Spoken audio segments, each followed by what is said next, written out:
శుక్లాంబరధరం విష్ణుం శశివర్ణం చతుర్భుజం ప్రసన్నవదనం ధ్యాయేత్ సర్వవిఘ్నోపశాంతయే.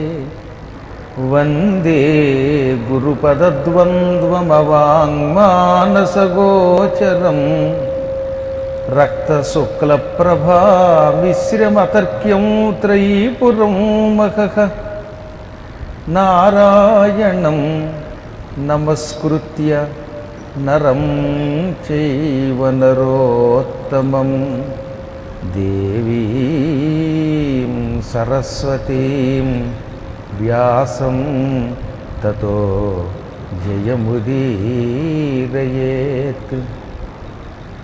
సచ్చిదానందరూపాయ విశ్వోత్పత్యాదిహేతవే తాపత్రయ వినాశాయ శ్రీకృష్ణాయ వయం నుమః. ఒకప్పుడు జరాసంధుడు అనే ఒక క్రూరుడు ఉండేవాడు.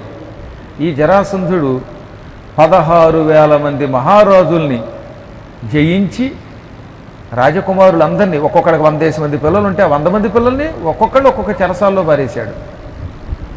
ఒకళ్ళిద్దరు కాదు, 16,000 మంది రాజకుమారులను, రాజులను, మొత్తం మీద అందరినీ, క్షత్రియ వంశస్థులందరినీ చెరసాల్లో పెట్టాడు.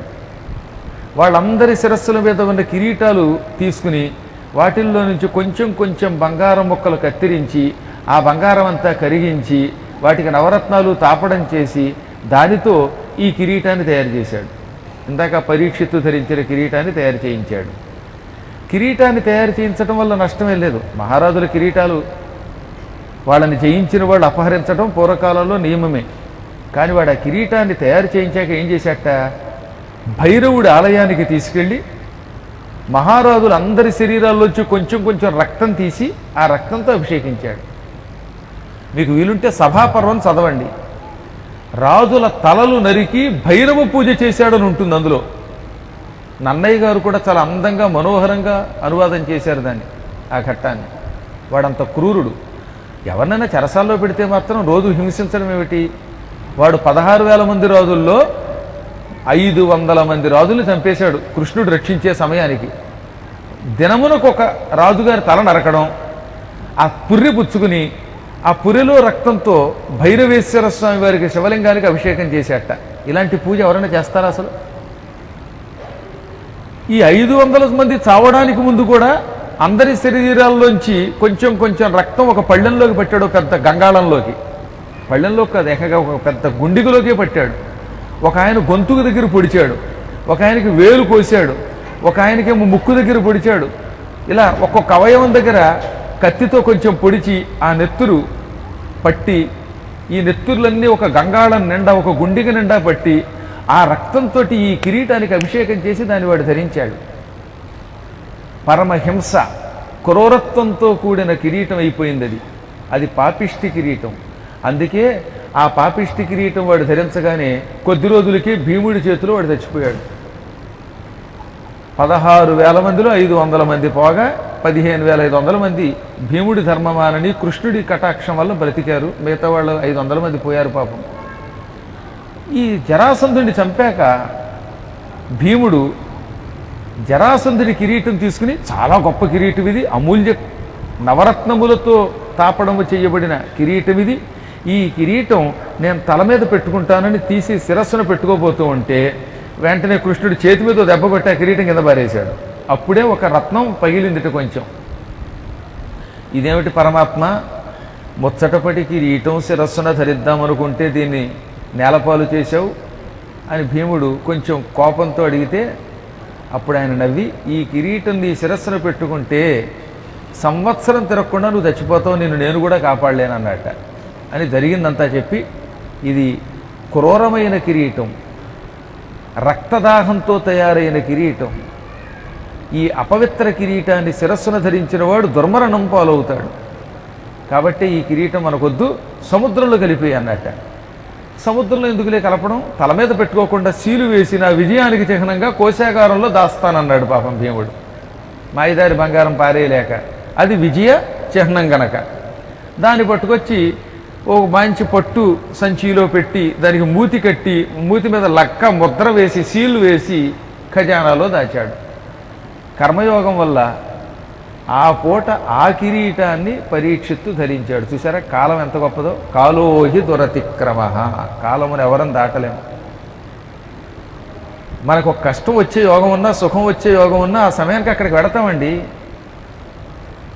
హాయిగా ఇంట్లో కూర్చున్నాడు ఒక ఆయన. సాయంకాలం వేళ కృష్ణాష్టమి పండగ జరుగుతోంది. ఉట్టి కొట్టే కార్యక్రమానికి వచ్చాడు ఆయన. వచ్చిన వాడు అలా మెల్లిగా నడుచుకుంటూ వచ్చి ఆ ఉట్టి మీద చెయ్యి అయిపోతూ ఉంటే ఎందుకు కాలు జరిగిందో తెలియదు, కారణం తెలియదు. పోనీ ఆయన ఏం పరిగెత్తలేదు, మెల్లిగా నడిచాడు ఆయన. తాబేలు ఎంత మెల్లగా నడుస్తుందో అంత మెల్లగా వస్తూ ఉట్టి కొట్టబోతుంటే కాలు జారి కింద పడ్డారు. కాలు వాచింది. ఓ 2-3 వేలు మందులకు ఖర్చు అయింది. మళ్ళీ ఆ 2-3 వేలు గురువు గారు కాంపెన్సేషన్గా వేరే చోట దక్షిణ ఇప్పించవలసి వచ్చింది. కాబట్టి చూశారు, విచిత్రం ఇలాగే ఉంటాయి భగవల్లీలలు. ఒక్కొక్కళ్ళు ఉంటారు ఇంట్లో కూర్చుందాం అనుకుంటారు, చివరి మూమెంట్లో బలాత్కారంగా వాళ్ళని ఎవరో ఒకళ్ళు లాక్కొచ్చి నైమిశారణ్యం తీసుకొస్తారట. ఒక ఆయన అలాగే తీసుకొచ్చారట ఇక్కడికి. అసలు నేను రాను ఇంట్లో కూర్చున్నాడు ఆయన. కూర్చున్న ఆయన ఈ పక్క ఆయన లాక్కొచ్చాడు. ఇప్పుడు వచ్చాక ఆయన ఆనందపడిపోయి, ఒరే నువ్వు ఎంత ఉపకారం చేసావరా, ఈ గురువుగారు ముఖం చూస్తానన్న జీవితంలో అనుకోలేదు, ఇప్పుడు ముఖం చూసి ఆనందపడిపోతున్నాను, ఈ ముఖం చూస్తే ఇక అన్నం తినాలనిపించట్లేదు అన్నాడు. మళ్ళీ పావు గంటకు ఆనందం అన్నాడు, అది వేరే విషయం. కానీ గురువుగారు ముఖం చూస్తే అన్నం తినాలని కూడా అనిపించట్లేదట, అంత ఆనందం కలిగింది ఆయనకి. చూచారా, ప్రయాణం లేదనుకున్న వాడికి ప్రయాణం వచ్చింది, ఉంటుందనుకున్నవాడు చివరి మూమెంట్లో క్యాన్సిల్ చేసుకుని ఇంట్లో కూర్చున్నాడు. ఇవి యోగములు అంటారు.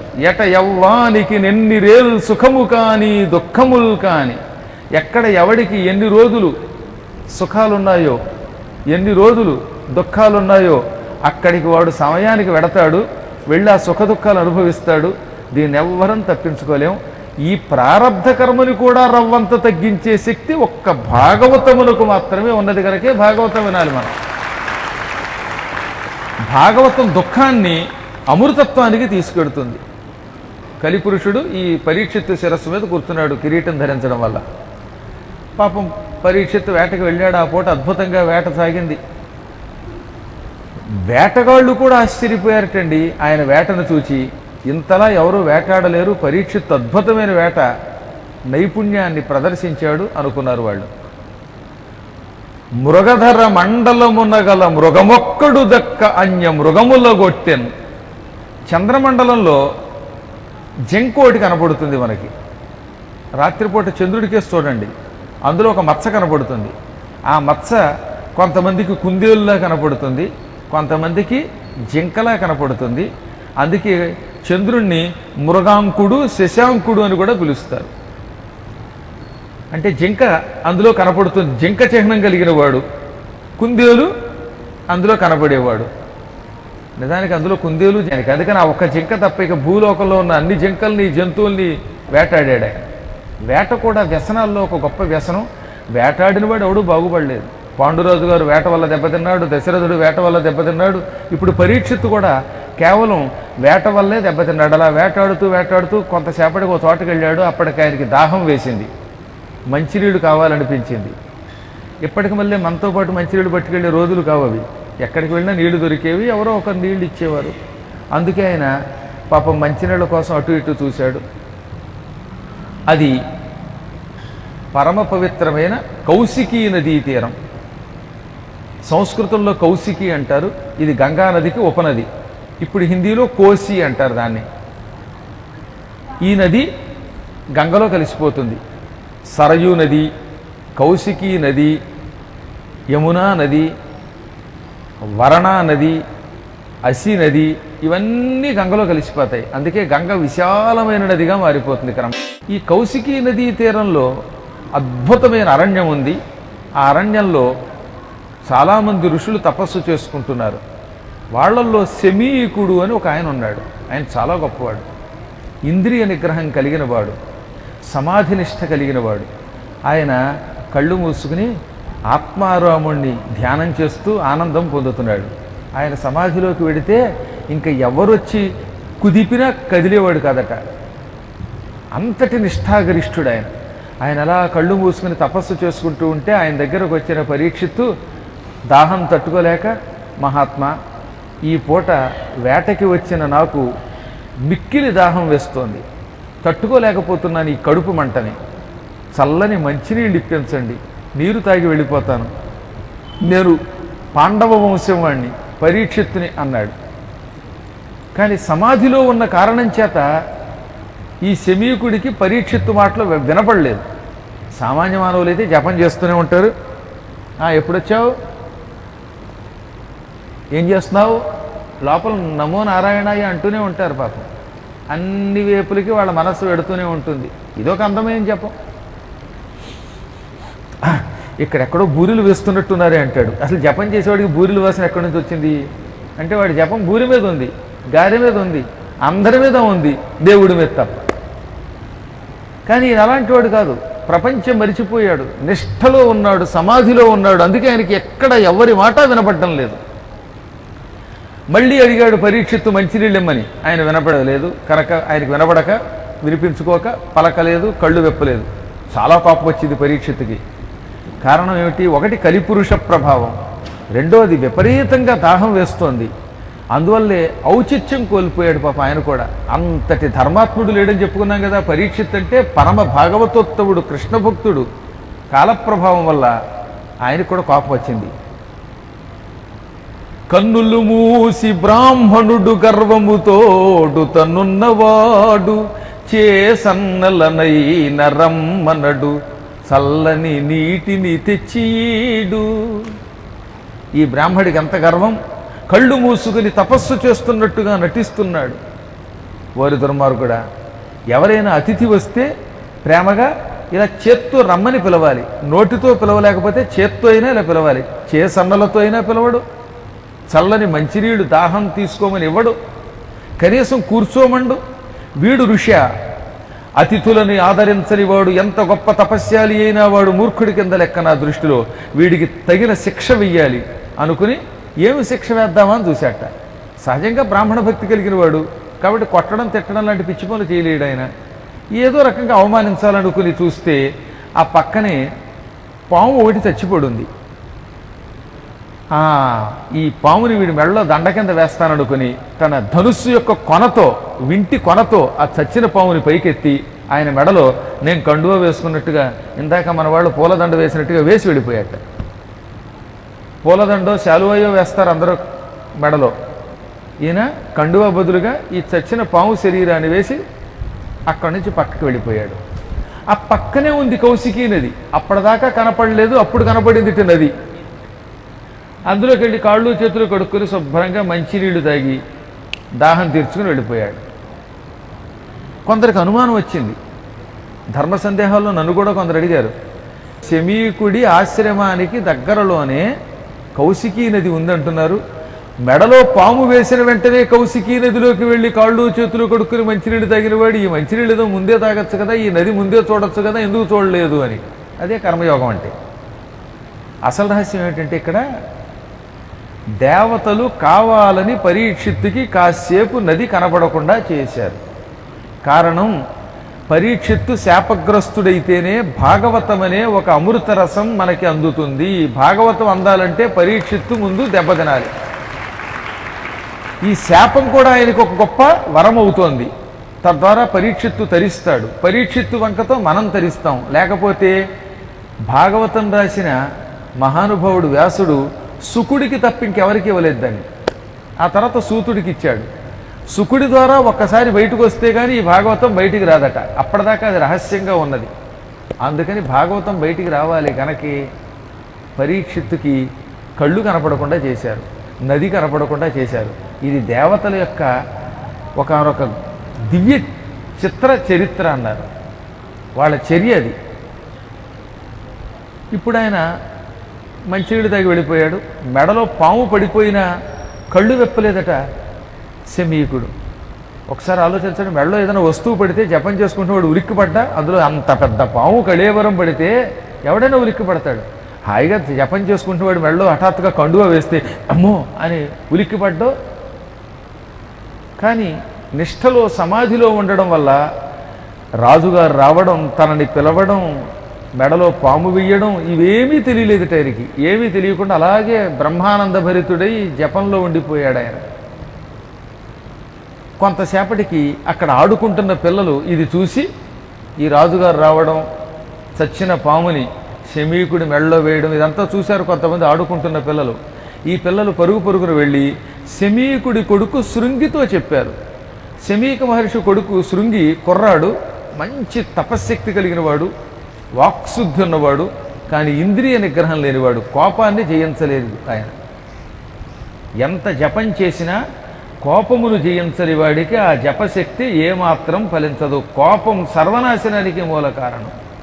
క్రోధమ తపముంజరచును అని ఉట్టినే అన్నారా? ఆ శమీకుడి కొడుకు శృంగికి కోపం ఎక్కువ.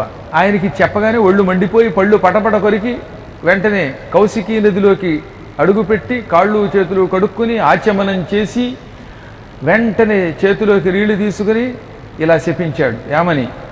ఏ దుర్మార్గుడు మా నాన్నగారి మెడలో చచ్చిపోయిన పాముని వేశాడో వాటికి నేటికి 7వ దినమున వాడు నేటికి 7వ దినమున సూర్యుడు అస్తమించగానే హరిహరాదులడ్డమైనా సరే తక్షకుడనే పాము చేత కాటు తిని మరణించుగాక అని శపించాడు.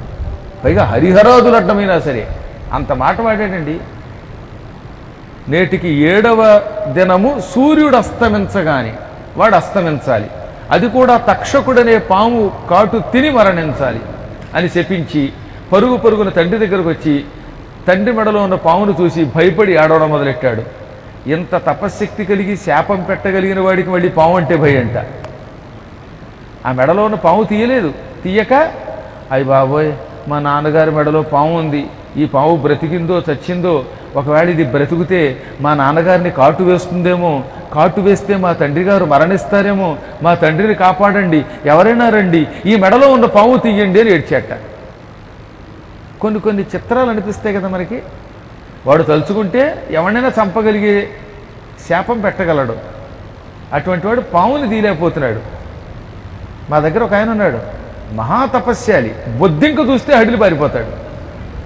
ఇంత తక్కువ నిష్ఠాగరిష్ఠుడు కూడా ఇది గంగలో దూకి ఈత కొట్టగలడు, కానీ బొద్దింకంటే భయం. ఏం చెబుతాం, ఒక్కొక్కడికి ఒక్కొక్క భయం. ఇంకొక ఆయన ఉన్నాడు, దానిమ్మకాయ చూస్తే చాలు హడిలి పారిపోతాడు. అంటే ఇంత గొప్పవాడికి ఆ దానిమ్మకాయ అంటే భయం. ఇంకొక ఆయనకి నిమ్మకాయ అంటే భయం, ఒక ఆయనకి దెబ్బకాయ అంటే భయం. హడిలి పారిపోతారన్నమాట. ఏమిటో కారణాలు తెలియవు. ఇవన్నీ విచిత్రాలు. కాబట్టి ఈ తపస్సుకి వస్తు భయానికి ఏ సంబంధం లేదు. ఇంతలో ఈ ఏడుపులకి శమీకుడి మెలకు తెచ్చుకున్నాడు. కళ్ళు విప్పాడు, మెడలో ఉన్న పాము తీసి పక్కకు పారేసి, ఒరే ఈ పాము ఎలా వచ్చిందిరా అని అడిగాడు. అంటే అప్పటికి కూడా ఆయనకేం తెలియటం లేదన్నమాట. అప్పుడు శృంగి జరిగిందంతా చెప్పి, ఎవరో ఒక మహారాజా వేషం ధరించిన వాడు నీ మెడలో పాము వేసేట, నాకు కోపం వచ్చింది, అందుకే వాడు చచ్చిపోవాలని శపించాను. వాడు నేటికి 7వ దినమున సూర్యాస్తమయం కాగానే మరణిస్తాడు అనగానే కళ్ళు మూసుకుని తన దివ్య దృష్టితో వచ్చిన వాడెవరో కనిపెట్టాడు శమీకుడు. ఆ తర్వాత కళ్ళు విప్పాయని ఎంతో